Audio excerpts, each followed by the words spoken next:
चलो so good evening everyone. Discuss कर रहे हैं about electric charge and field. Basically उसका ऑलमोस्ट सिलेबस जो है वो पूरा कंप्लीट हो चुका है, लेकिन फिर भी कुछ एप्लीकेशंस बाकी है।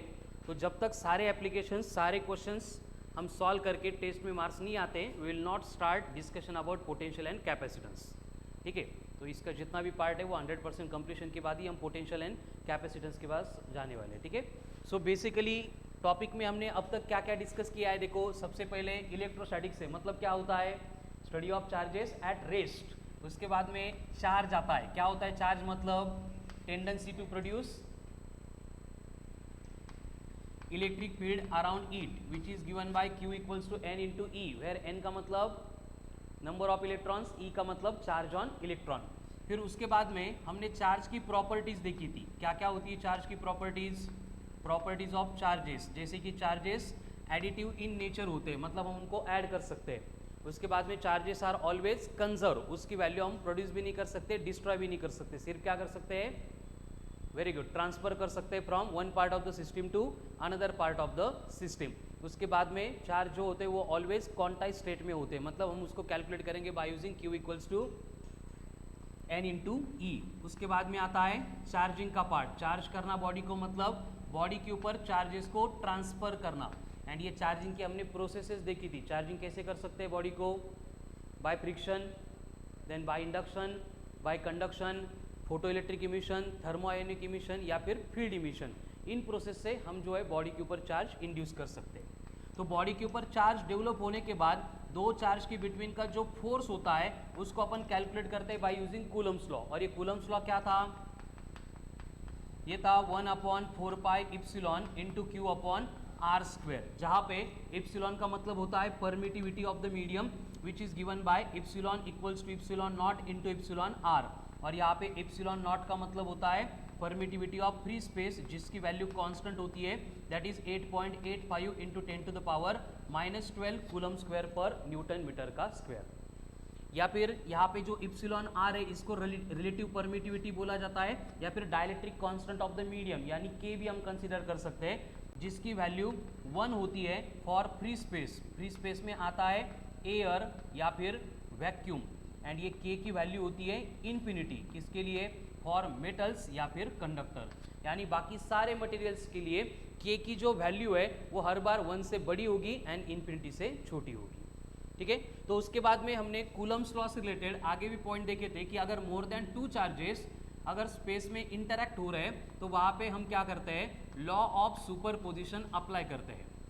और ये लॉ ऑफ सुपरपोजिशन हमें एक्सप्लेन करता है कि किसी भी चार्ज के ऊपर एक्ट होने वाला नेट फोर्स जो है विच is given by vector sum of individual forces exerted by each charge on A given charge. ठीक है, तो फिर इससे रिलेटेड भी हमने बहुत सारे क्वेश्चंस जो है एप्लीकेशंस में डिस्कस किए थे। तो चलो write down. If a charge of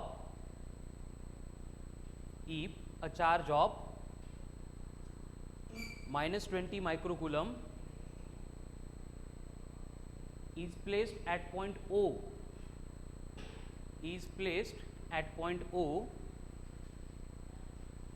and another charge of magnitude 40 plus 40 microcoulomb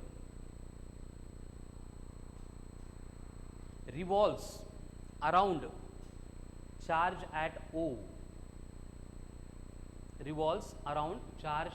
O, then calculate the velocity of the charge along circumference.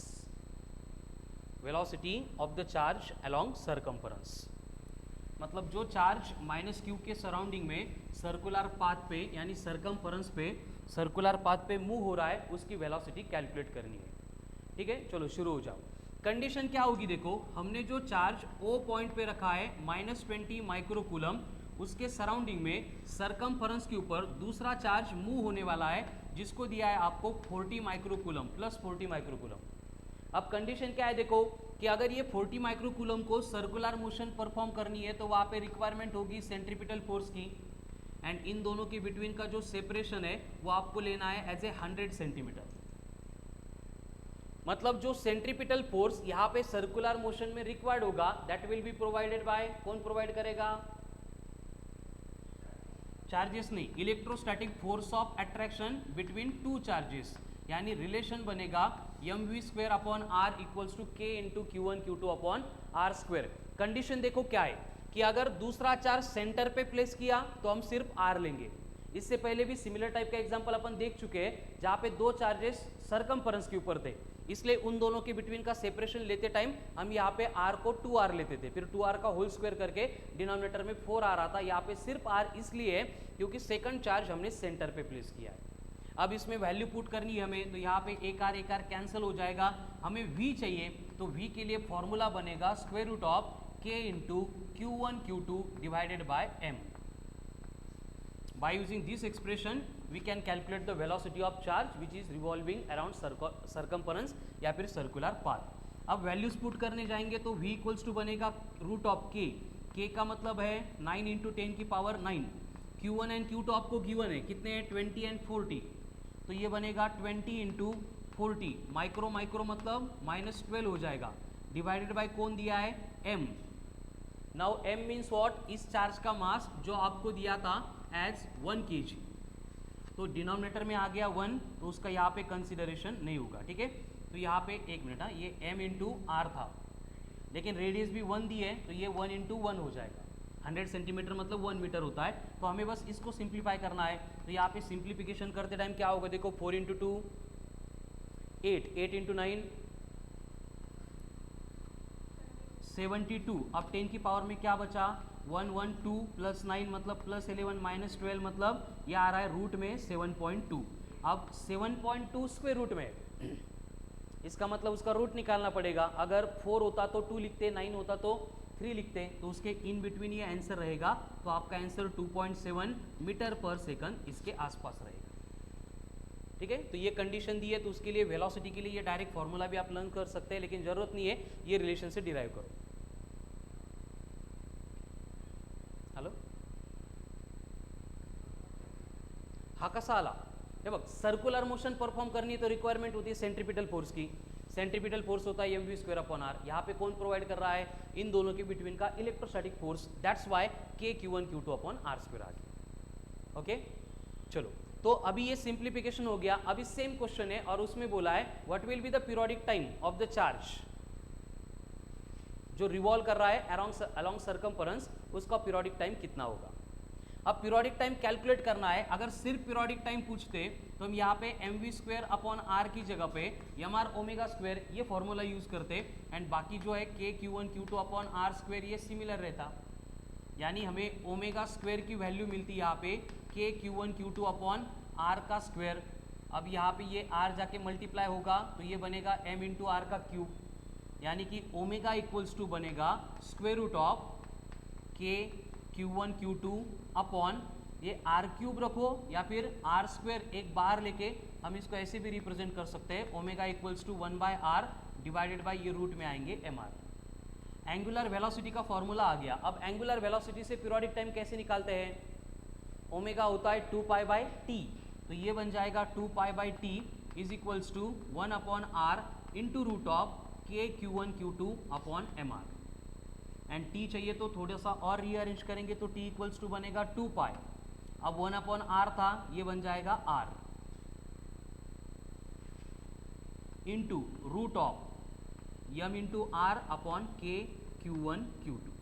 तो ये पीरियोडिक टाइम के लिए हमें यहाँ पे एक्सप्रेशन मिल गया, मतलब थ्योरेटिकल ऑप्शंस अगर है तो इस तरह से डिराइव करेंगे, याद हो गया तो डायरेक्ट इसमें वैल्यू पुट करके भी हम सिंप्लीफाई कर सकते हैं, या फिर हमारे पास ऑप्शन है v आ गया तो v का फॉर्मूला होता है v equals to 2 pi r by t, तो t इक्वल्स टू बनेगा 2 पाय r बाय v। आता हे आपण सोडवलंय म्हणून इथून आपण लगेच कॅल्क्युलेट करू शकतो, अदरवाइज हम ये प्रोसेस फॉलो करके भी टाइम निकाल सकते हैं। यहाँ पे r फिर से 1 है, उसका काम हो गया, 2 पाई मतलब 6.28 होता है डिवाइडेड बाय 2.7 आ गया, तो 6/2 मतलब 3 से कम रहेगा क्योंकि ये 27 है, तो ये 2.2, 2.3, 2.4 सेकंड इसके आसपास रहेगा पीरियोडिक टाइम। एग्जैक्ट नहीं, अप्रोक्सीमेट, पॉइंट में इधर उधर हो सकता है।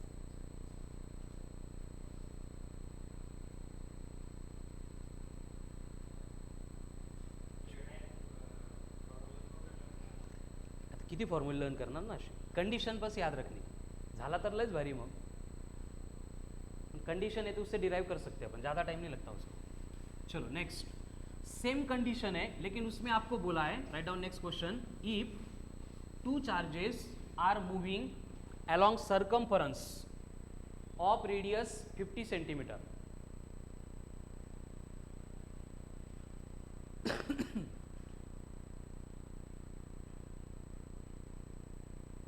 Two charges are moving along circumference of the circle of radius 50 centimeter having magnitudes minus 100 microcoulomb and plus 200 microcoulomb.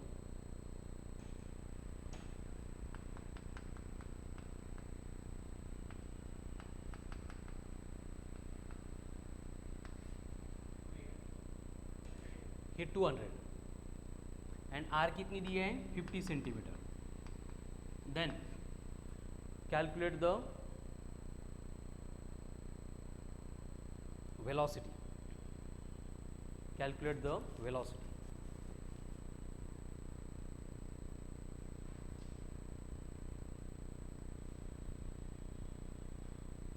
of the charges along circumference. अब बेसिकली कंडीशन क्या बनेगी फिर से कि दोनों अगर सरकमफरेंस के ऊपर मूव हो रहे हैं, एक यहाँ पे है दूसरा यहाँ पे, डायमेट्रिकली अपोजिट है, तो बेसिकली वहाँ पे जो रिक्वायर्ड सेंट्रीपिटल फोर्स होगा यानी mv² अपॉन आर, वो प्रोवाइड कौन करेगा फिर से, इलेक्ट्रोस्टैटिक फोर्स ऑफ अट्रैक्शन यानी k q1 q2 अपॉन. लेकिन देखो अब जो डिस्टेंस होगा हमें डायमीटर लेना पड़ेगा, मतलब 2r लेना पड़ेगा, तो ये 2r का स्क्वायर बनेगा 4r². तो यहाँ पे एक आर कैंसिल हो जाएगा, हमें v चाहिए, तो यहाँ पे v² इक्वल्स टू हो जाएगा k q1 q2 divided bye 4mr. पहिल्यासारख्या सगळ्या कंडिशन्स येणार आहे, फरक काय पडणार, फक्त डिनॉमिनेटर में एक 4 एक्स्ट्रा आएगा.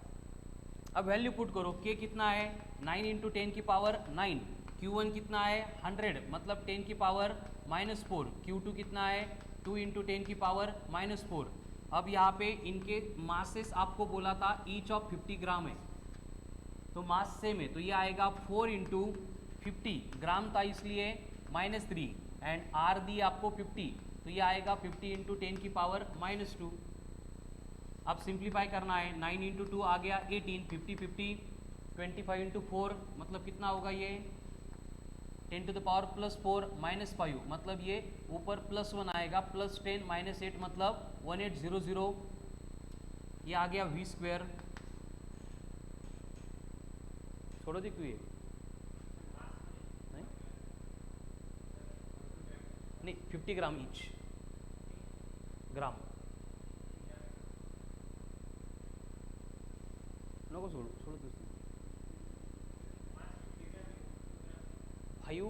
ग्राम.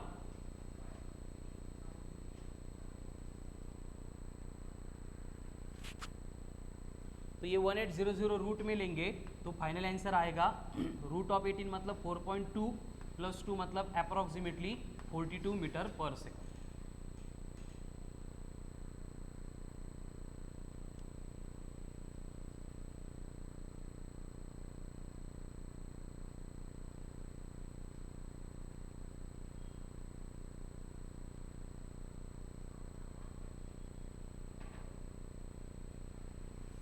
नेक्स्ट,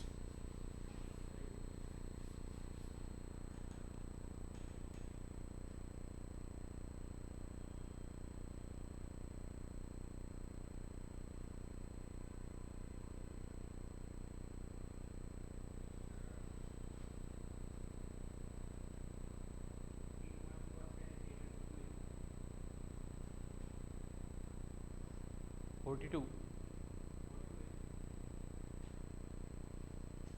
चल बाद में कर calculation. Next,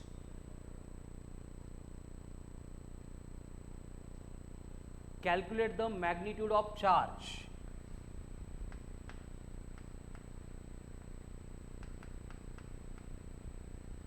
Calculate the magnitude of charge if two particles each of mass 10 gram 2 particles each of mass 10 gram placed at a separation of 50 centimeter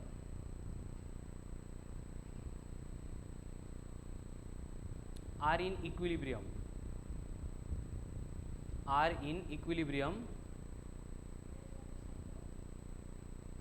placed at a separation of 50 centimeter are in equilibrium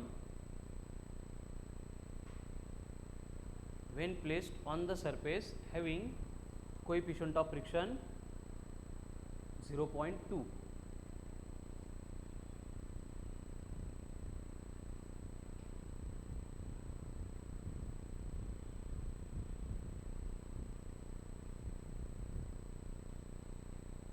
फिर से equilibrium आ रहा है, condition क्या है देखो, दोनों like charge है, मतलब वो क्या करेंगे k q square by r square इतने डिस्टेंस से एक दूसरे को रिपेल करेंगे, लेकिन रिपल्शन के बाद में भी वो हिल नहीं रहे हैं बिकॉज दोनों ब्लॉक के एंड सरफेस की बिटवीन का फ्रिक्शनल फोर्स उनके फोर्स ऑफ रिपल्शन को कैंसिल कर रहा है। इसका मतलब कंडीशन क्या बनेगी, k q square by r square equals to mu m g. अब हमें यहाँ पे क्यू स्क्वायर चाहिए था, के कितना है 9 इंटू 10 की पावर 9, देन क्यू स्क्वायर मालूम नहीं, एज इट इज आर का स्क्वायर कर रहे हैं तो 5 का स्क्वायर 25 इंटू 10 की पावर -2 इक्वल्स टू म्यू दिया है 0.2, मास कितना है 10 ग्राम है, 10 इंटू 10 मतलब 100 ग्राम हो गया, मतलब 0.1 इंटू 0.2 यानी ये बनेगा 2 इंटू 10 की पावर -2। अब हमें क्यू स्क्वायर चाहिए था, सिंप्लीफिकेशन करेंगे तो क्यू स्क्वायर बनेगा 25 इंटू 2 मतलब 50 इंटू 10 की पावर -4 डिवाइडेड बाय 9 इंटू 10 की पावर +9, यानी ये क्यू स्क्वायर बनेगा 50/9 मतलब 5.5 इंटू 10 की पावर -13, रूट निकालना है 10 की पावर इवन चाहिए तो ये बनेगा 55 इंटू 10 की पावर -14, रूट लेंगे 55 है तो 49 होता तो 7, 64 होता तो 8, 7.4 इंटू 10 की पावर -7 कूलम, या फिर हम इसको लिख सकते हैं 0.74 माइक्रो कूलम, ये बन गया आपका चार्ज।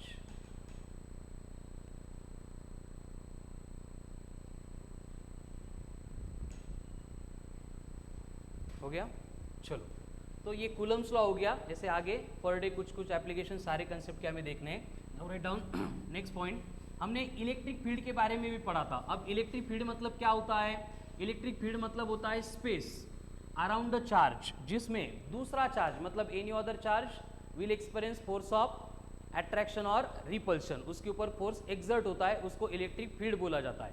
तो हमें मालूम है कि इलेक्ट्रिक फील्ड में अगर चार्ज को प्लेस करेंगे तो उस चार्ज के ऊपर एक्ट होने वाला फोर्स होता है F equals to Q into E.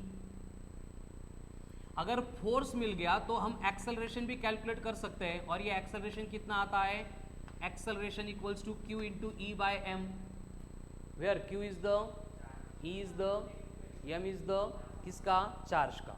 तो इतना एक्सेलरेशन चार्ज पार्टिकल के ऊपर एक्सर्ट होता है, ठीक है। तो अगर हमें कंडीशन दी है कि हमने इस चार्ज पार्टिकल को स्पेस में छोड़ दिया है फ्रीली मूव होने के लिए, लेकिन स्पेस में कौन प्रेजेंट है, इलेक्ट्रिक फील्ड प्रेजेंट है, तो उस केस में हमें मालूम है कि जब भी ये चार्ज पार्टिकल हम फ्रीली सस्पेंड करेंगे तो उसके ऊपर एक तो पहले यहाँ पे acceleration due to electric field exert होगा, उसके साथ एक्सेलरेशन ड्यू टू ग्रेविटी भी एक्ट होगा। समझ में आ रहा है। तो यहाँ पे क्या होगा, acceleration due to gravity act होगा that is G, acceleration due to electric field act होगा that will be Q E by M. इसको अगर अपन A1 कंसीडर करेंगे, इसको अगर अपन A2 कंसीडर करेंगे, तो जो नेट एक्सेलरेशन चार्ज पार्टिकल के ऊपर एक्ट होगा, नेट एक्सेलरेशन चार्ज पार्टिकल के ऊपर एक्ट होगा, उसको अपन कैलकुलेट करेंगे बाय यूजिंग A1 का स्क्वायर प्लस A2 का square plus twice of A1 E2 cos of theta, again वही वेक्टर का फॉर्मूला। यानी कि आपको बोला है कि इलेक्ट्रिक फील्ड इस तरह से एक्ट हो रही है, और इस इलेक्ट्रिक फील्ड में हमने पॉजिटिव चार्ज है उसको फ्रीली सस्पेंड किया है। तो इसका मतलब क्या होगा, इलेक्ट्रिक फील्ड भी उसको डाउनवर्ड डायरेक्शन में एक्सेलरेट करेगी। जो एक्सेलरेशन ड्यू टू ग्रेविटी होगा वो भी डाउनवर्ड डायरेक्शन में खींचेगा, मतलब दोनों की डायरेक्शन सेम है, that's why theta will become 0। Put करेंगे तो ये root of A1 plus A2 का होल स्क्वायर आता है, यानी हमें यहाँ पे जो नेट एक्सेलरेशन मिलेगा वो बनेगा G plus Q into E divided by m। ये हो गया net acceleration acting on the charge particle जब प्लेस किया जा रहा है पॉजिटिव चार्ज है और इलेक्ट्रिक फील्ड कहाँ पे एक्ट हो रही है, डाउनवर्ड डायरेक्शन में। अगर सेम इलेक्ट्रिक फील्ड में हमें बोला गया है कि जो चार्ज हमने प्लेस किया था अब वो पॉजिटिव नहीं है, अब वो निगेटिव है, तो क्या होगा, इलेक्ट्रिक फील्ड उसको अपवर्ड एक्सेलरेट करेगी, एक्सेलरेशन ड्यू टू ग्रेविटी, और उस केस में जो नेट एक्सेलरेशन एक्ट होगा वो बनेगा g minus q E by m. ठीक है। अब सेम कंडीशन में अगर इलेक्ट्रिक फील्ड को हमने हॉरिजॉन्टली अप्लाई किया है,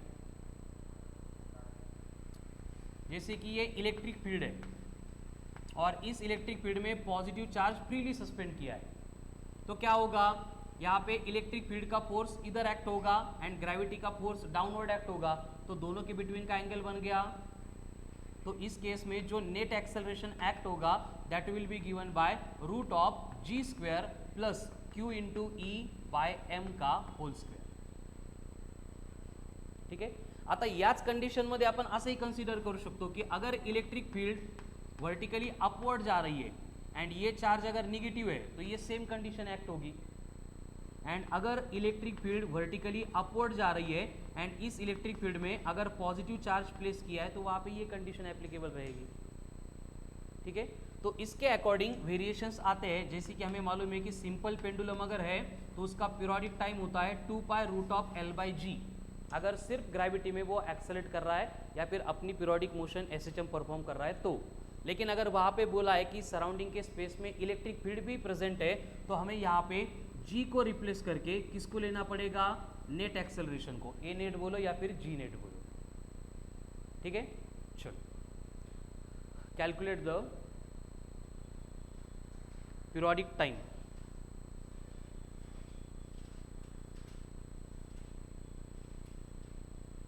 Calculate the periodic time of the simple pendulum to which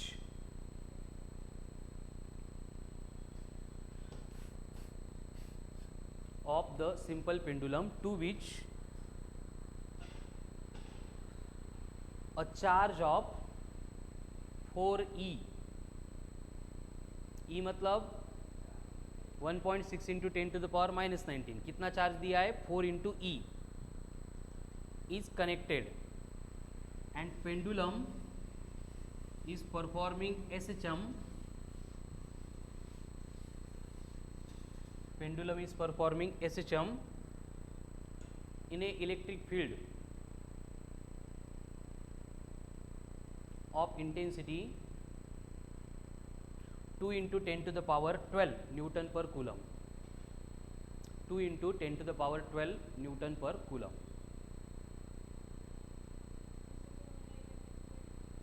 of intensity 2 into 10 की power 12 Newton per coulomb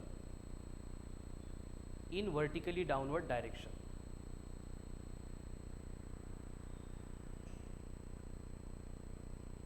चला ज्यांना येतं ते सोडवा, बाकीचे बघा। अगर इलेक्ट्रिक फील्ड वर्टिकली डाउनवर्ड है, पॉजिटिव चार्ज है, तो हमें मालूम है कि जो जी डैश नेट एक्सेलरेशन है उसको कैलकुलेट करने के लिए हमें जी में ये एक्सेलरेशन ऐड करना पड़ेगा, तो जी डैश बनेगा G plus Q E by M, आत्ताच कंडिशन आपण बघितली होती। अब यहाँ पे ये क्यू ई बाई एम कितना है पहले उसको कैलकुलेट करेंगे, उसकी वैल्यू दी है 4 इंटू 1.6 इंटू 10 की पावर माइनस 19 और ई कितनी बोली है 2 इंटू 10 की power plus 12 divided by mass दिया है 9.1 इंटू 10 की पावर माइनस 31, नहीं हाँ इंटू 4,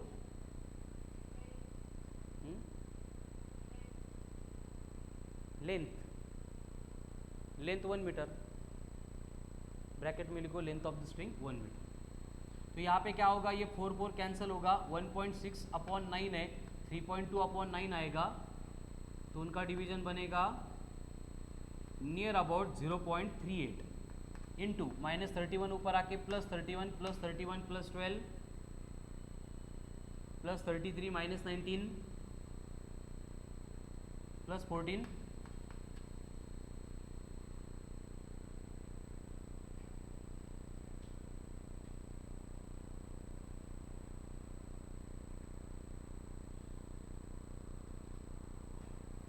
बहुत ज़्यादा हो गई इलेक्ट्रिक फील्ड। एक काम करो, इलेक्ट्रिक फील्ड को 200 ले लो, 200 न्यूटन पर कूलम। आंसर येईल बट हे जीची व्हॅल्यू कन्सिडरेबल्स राहणार नाही तिथं।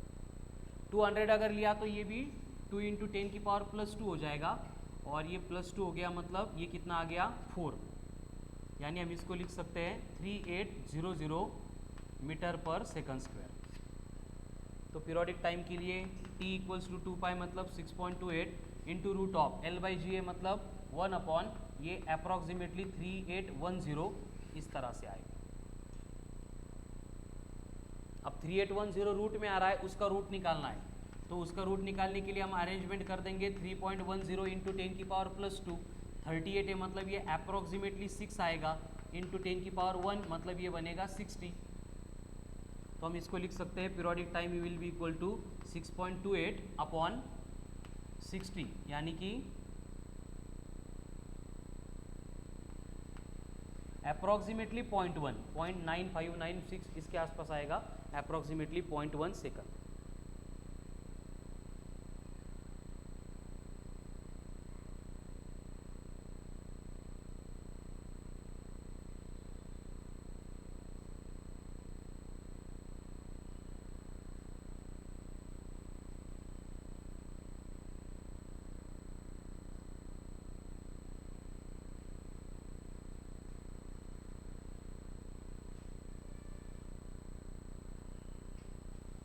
ठीक है, नेक्स्ट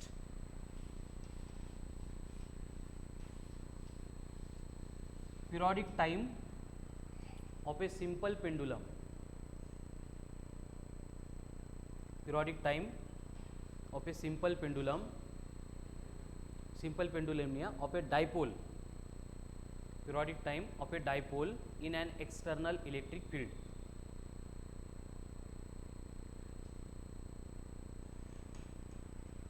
मतलब इलेक्ट्रिक फील्ड है, उसमें एक डाइपोल था, इस डाइपोल को अगर हम थोड़ा सा नीचे खींचेंगे, या फिर ये इक्विलिब्रियम पोजीशन में यहाँ पे, इसको अगर थोड़ा सा इधर खींच के अगर छोड़ देंगे, मतलब वो स्टेबल इक्विलिब्रियम में, तो ये क्या करेगा, आगे जाएगा वापस आएगा, आगे जाएगा वापस आएगा, मतलब क्या परफॉर्म करेगा, SHM। और इस SHM का हमें चाहिए पीरियोडिक टाइम। अभी पीरियोडिक टाइम कैसे आएगा, देखो हमें मालूम है कि इलेक्ट्रिक फील्ड की वजह से इस डाइपोल के ऊपर एक्ट होने वाला टॉर्क होता है τ = PE sin थीटा, लेकिन ये एंगल्स इतने स्मॉल होते हैं कि हम क्या करते हैं, साइन थीटा की वैल्यू अप्रॉक्सीमेटली थीटा कन्सिडर करते हैं।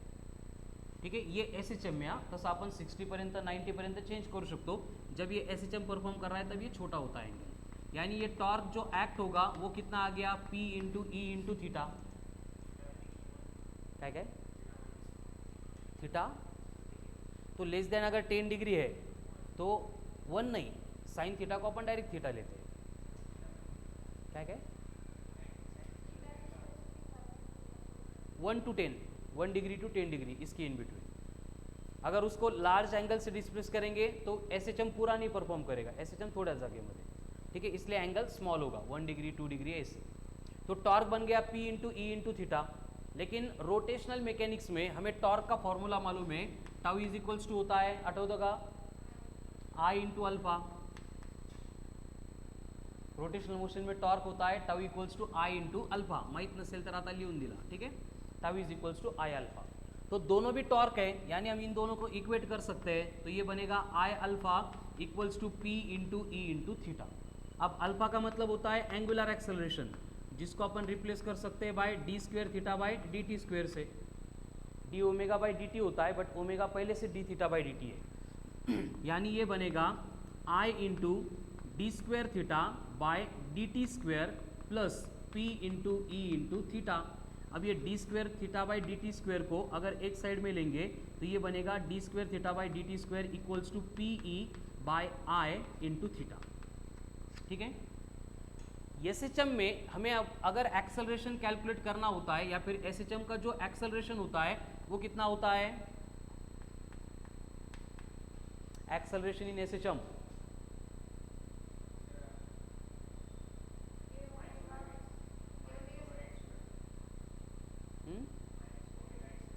a⍵² एंड अगर एंगुलर SHM है तो क्या होगा, बस थीटा × ω²। लीनियर है तो एक्स ए एंड एंगुलर है तो थीटा इंटू ओमेगा स्क्वायर। तो यहाँ पे d square theta by d t square का मतलब भी एक्सेलरेशन है and omega square into theta भी एक्सेलरेशन है। अगेन इन दोनों को इक्वेट करेंगे तो ओमेगा स्क्वायर इंटू थीटा बनेगा p into E divided by I into theta. तो थीटा थीटा कैंसिल हो जाएगा, ओमेगा इक्वल्स टू आ गया root of p E by I and याच्यावरून आपल्याला आता पिरियडिक टाइम काढायचा है। चलो करो कैलकुलेट। क्या करेंगे, ओमेगा को 2 पाई बाई टी लिखेंगे तो ये बनेगा 2 pi by t equals to square root of p into E upon I. तो t इक्वल्स टू बनेगा 2 pi into root of I by p E, where t का मतलब पीरियडिक टाइम, i का मतलब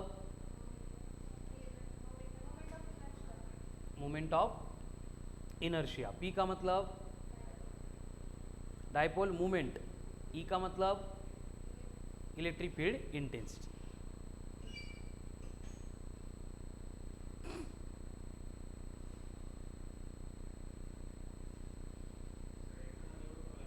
काय नाही नाही, हे पाठ करायचा formula 2 pi root of I by p, इथं हा फॉर्म्युला रिक्वायर्ड आहे। Next, calculate the periodic time of a dipole, calculate the periodic time of a dipole moment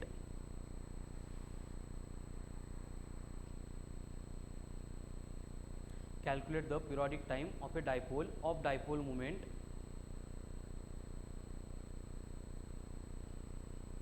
10 coulomb meter and moment of inertia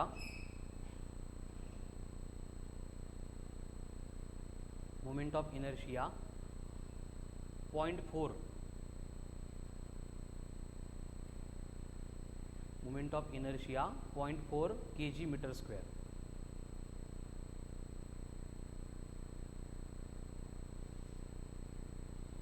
when placed in an electric field of intensity 400 Newton per coulomb।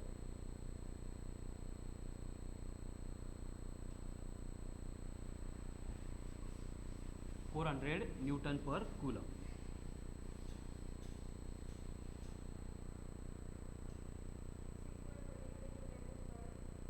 +2 second. देखो very good, 2 pi root of I दिया है, आई कितना है 0.4, P कितनी है 10, ई कितनी है 400 मतलब 4 इंटू 10 की पावर +2। तो यहाँ पे 4 4 कैंसिल होगा, +2 +1 +3 ऊपर आके -3 -1 -4, रूट में -4 मतलब तो 2 पाई इंटू 10 की पावर -2 सेकंड। ठीक है, this will be the periodic time of the given dipole. ठीक है, चलो नेक्स्ट, इफ शेवटचे 10 मिनटं, अजून 10 मिनटानंतर 7 पर्यंत आहे ना। चलो 6:30 to 7 है ना, ठीक है 6:50 नंतर। चलो right down, calculate the dipole moment of an electric dipole, calculate the dipole moment of an electric dipole, calculate the dipole moment of an electric dipole having moment of inertia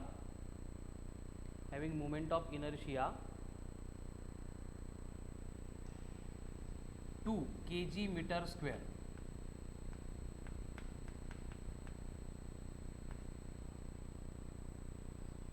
2 kg meter square when placed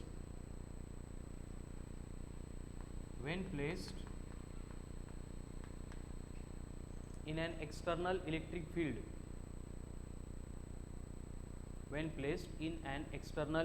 field of intensity 100 Newton per coulomb। 100 Newton per coulomb performs SHM with periodic time 2 second.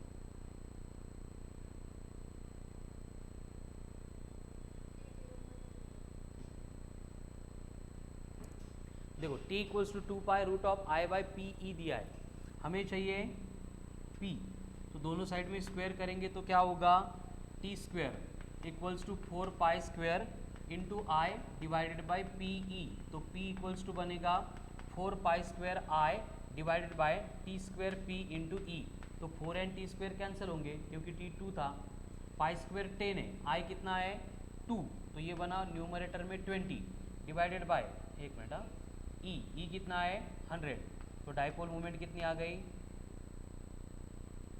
0.2 coulomb metre.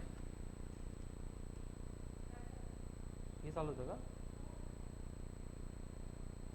मला वाटलं चुकलं, 0.2 coulomb metre. ठीक है, next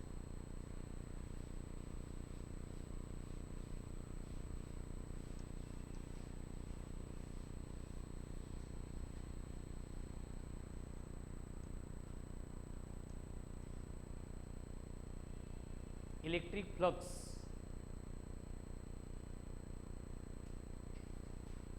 electric flux क्या होता है, electric flux phi equals to E vector dot A vector, यानी E into A into cos of theta.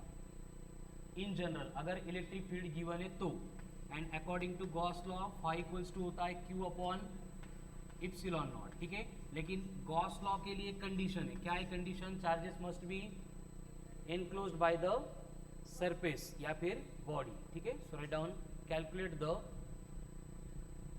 Net flux through the sphere, calculate the net flux through the sphere of radius 10 centimeter enclosing a charges as shown in the given diagram.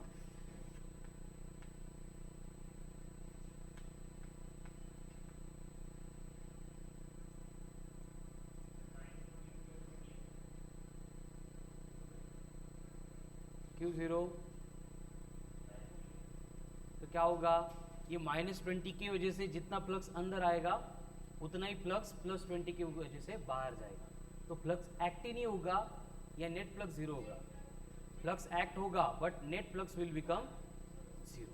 ठीक है, अगर same sphere दिया है और आपको बोला है इसके ऊपर हमने चार्ज डिपॉजिट किया है और इसके सराउंडिंग में आपको यहाँ पे चार्ज दिया है वो है 100 माइक्रोकूलम, और इसके सराउंडिंग में एक पॉइंट है 100 सेंटीमीटर पे, और इस पॉइंट के ऊपर हमें इलेक्ट्रिक फ्लक्स कितना एक्ट होगा फॉर यूनिट एरिया।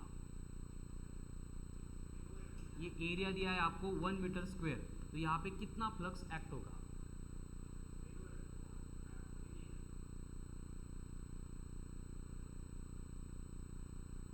तो एक्ट ही नहीं होगा।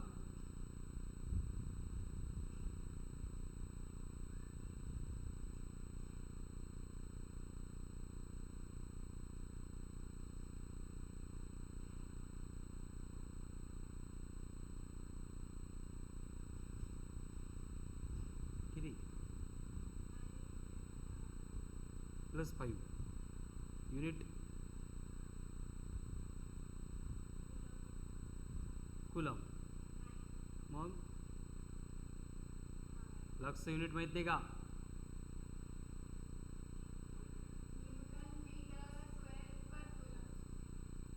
कूलम स्क्वेयर नहीं, फक्त कूलम।